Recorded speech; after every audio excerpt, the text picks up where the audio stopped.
আমার প্রিয় দর্শক বন্ধুরা, সমস্ত প্রতিকূল পরিস্থিতির মধ্যে কিভাবে আমি আমার ছাদ বাগানকে সুন্দর করে সাজিয়ে রেখেছি, সবুজে সতেজ করে ভরে রেখেছি, সেটা কিন্তু আজ আমি আপনাদের সঙ্গে শেয়ার করব। আর বন্ধুরা, সমস্ত আমার মতো অনেক আমার বন্ধুরা আছে, বাগানি বন্ধুরা আছে, যারাও আমার মতোই এরকম কষ্টসাধ্য করে বাগান করে। এই বাগানের পিছনে কিন্তু আমাদের অনেকটাই অবদান আছে, তা সেটা আমি আপনাদের সঙ্গে এখন শেয়ার করব। বন্ধুরা, আমি শ্রাবণী, আমার ছাদ বাগানে আপনাদের সবাইকে স্বাগত। বন্ধুরা, কি প্রতিকূল পরিস্থিতির মধ্যে আমি বাগান করি সেটা আমি আপনাদেরকে জানাবো। তো তার আগে বন্ধুরা, আমি বলবো আপনাদের কাছে একটা রিকোয়েস্ট করব, যে বন্ধুরা আমার ভিডিওটি আপনারা পুরোটাই দেখবেন প্রথম থেকে শেষ পর্যন্ত, আর একটু আমার জন্য প্লিজ একটু লাইক করে দেবেন, তাতে আমার উৎসাহ অনেকটা বেড়ে যাবে এবং আমি আপনাদের এই প্রতিকূল পরিস্থিতির মধ্যেও আমি বাগান করার উৎসাহটা অনেকটাই পাবো। আর যারা নতুন বন্ধুরা আমার, তারা কিন্তু সাবস্ক্রাইব করে নতুন বন্ধু হয়ে আমার পাশে থাকবে, আমি এইটুকু আশা করব। বন্ধুরা, এখন আসল কথায় আসা যাক। প্রতিকূলতা কি? এই যে বন্ধুরা দেখছেন এখানে যে এই যে মাটি রেখেছি, তা বন্ধুরা এই মাটি কিন্তু খুব সহজে আমি পাই না, কারণ আমরা এমন একটা জায়গায় বাস করি যেখানে মাটি খুব কমই পাওয়া যায়। অনেক সময় পয়সা ফেললেও মাটি পাওয়া যায় না, কারণ সারা বছর মাটিটা অ্যাভেলেবল পাওয়া যায় না। এই যে বর্ষার সময় মাটি না থাকলেও কিন্তু মাটি পাওয়াটা খুব কষ্টসাধ্য। তো বন্ধুরা, এই প্রতিকূল পরিস্থিতির মধ্যে আমাকে বাগানের জন্য মাটির জোগান নিতে হয়। বন্ধুরা, এই যে দেখছেন এই যে আমার বাগান আছে, তো আমার বাগানটা এই বর্ষার জন্য এখন চাষ করতে পারছি না, কারণ জল উঠে যায় অনেক সময়, যার জন্য কোনো গাছ ভালোই হতে চায় না। বন্ধুরা, আমি এই বাগান থেকে বালতি বালতি করে আমি দোতলাতে মাটি তুলে আনি, নিয়ে এসে মাটিগুলোকে এইভাবে শুকনো করি, এবং সেই শুকনো মাটি কিছু মাটি মিশিয়ে, আর এই যে দেখুন কিচেন কম্পোজ আছে, এই কিচেন কম্পোজ মাটির সঙ্গে আমি এতে কিচেন কম্পোজ আছে, গাছের পাতা আছে, সমস্ত কিছু আমি বস্তার মধ্যে পচিয়ে ফেলি। সমস্ত বস্তার মধ্যে 2-1 মাস রেখে দেখুন কতটা সুন্দর হয়ে গেছে ঝুরঝুরে।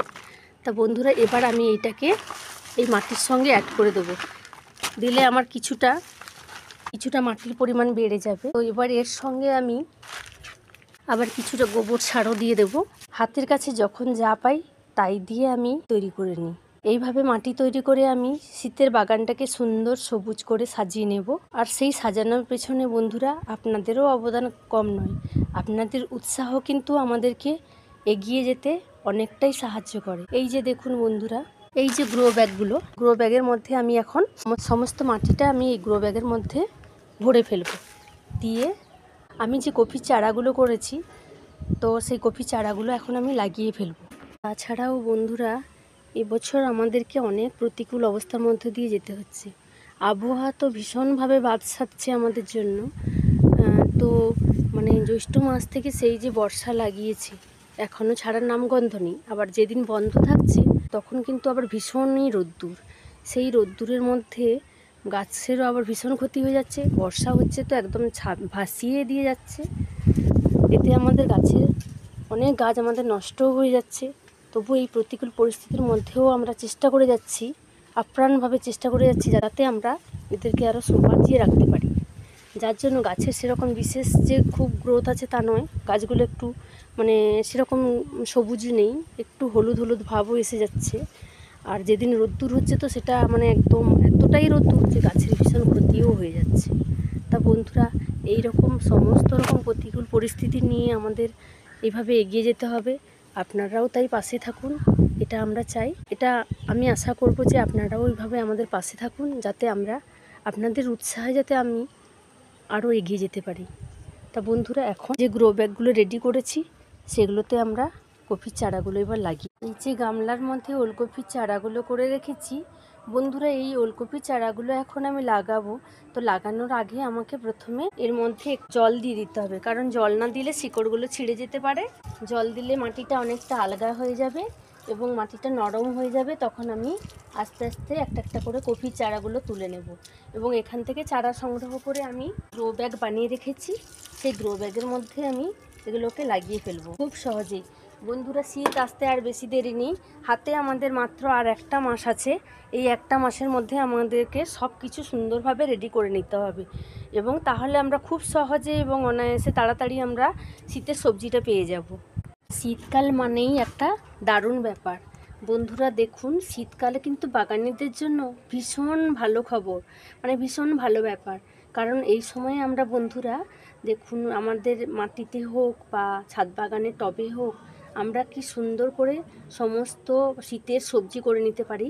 আর এই শীতের সময় যেভাবে সবজি করা যায় বন্ধুরা, সারা সময় কিন্তু এতটা সুন্দর সবজিও পাওয়া যায় না।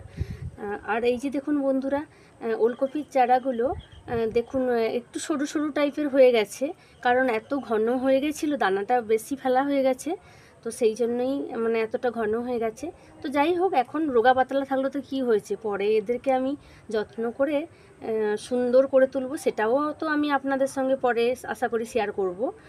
তো তখন দেখতে পাবেন যে এই রোগা পাতলা চারাগুলো তখন আবার চেনাই যাবে না এদেরকে। তা বন্ধুরা, এইভাবে আমি কিছু চারা এখন সংগ্রহ করে নেব। সংগ্রহ করে নিলে যে কটা চারা বাকি থাকবে পরে আবার গ্রো ব্যাগ, একদিনে তো আর সমস্ত কিছু করা সম্ভব হয় না। তাছাড়া আমাদের সাংসারিক জীবনে অনেক পরিশ্রম করতে হয়, সংসারের কাজ মানে সমস্ত কিছুই বাঁচিয়ে তবে আমার আমি এই কাজ মানে ছাদ বাগানের পেছনে আমি সময় দিতে পারি। কারণ মানে জানেন তো সবাই আপনারা, মানে আমাদের মতো যারা মেয়েরা সংসারের সমস্ত কাজকর্ম তো আমাদেরকে নিজে হাতেই করতে হয়। তো আগে সংসারটা সাজিয়ে রেখে তারপরে আমাদের এই বাগান। তো বন্ধুরা, এখন আমি কিছু চারা তুলে নিলাম, যদি আর লাগে তখন আমি আবার এখান থেকে সংগ্রহ করব।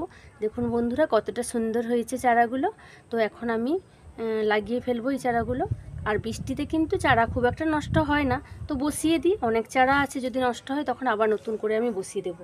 বন্ধুরা, আজকে কিছু গ্রো ব্যাগ রেডি করেছি। আর এই গ্রো ব্যাগগুলো কিন্তু বন্ধুরা অনেক আগেই কিন্তু ছাদ ঝাঁটানো ময়লা টয়লা আর ছাদ বাগানের যে আগে বর্ষাকালের যে মানে গাছপালা যে হয়েছিল, লাউ কুমড়ো এইসবের, ওর ডালপালা এই সমস্ত কিছু ভরে এই গ্রো ব্যাগগুলো রেডি করা ছিল। তো এখন আমি এই গ্রো ব্যাগগুলোতে আগে লাগাবো, আর পরে আবার আবার কিছু মাটি সংগ্রহ করে তখন আমি আবার নতুন গ্রো ব্যাগ রেডি করে তখন আমি আবার লাগাবো। এখন এই আগের তৈরি করা মাটিগুলোতেই আমি গাছ লাগাবো এখন। তো প্রথমে লাগানোর আগে বন্ধুরা, প্রথমে মাটিটাকে বৃষ্টির জল পেয়ে তো এগুলো একটুখানি মানে বসে গেছে মাটিগুলো, তো একটুখানি আমাকে জায়গা করে নিতে হবে। এইভাবে একটু করে আমাকে মাটিগুলোকে উস্কে দিতে হবে, দিয়েই আমি চারা বসিয়ে দেবো এর মধ্যে। গাছ লাগাতে লাগাতে বন্ধুরা সন্ধ্যাও হয়ে আসছে, একটু অন্ধকার অন্ধকার মতোও হয়েছে।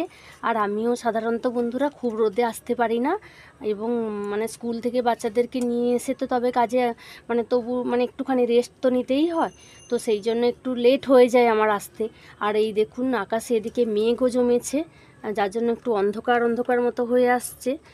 তো জানি না আপনারা কতটা মানে দেখতে পাচ্ছেন, সেটা আমিও বুঝতে পারছি না ঠিকঠাক করে।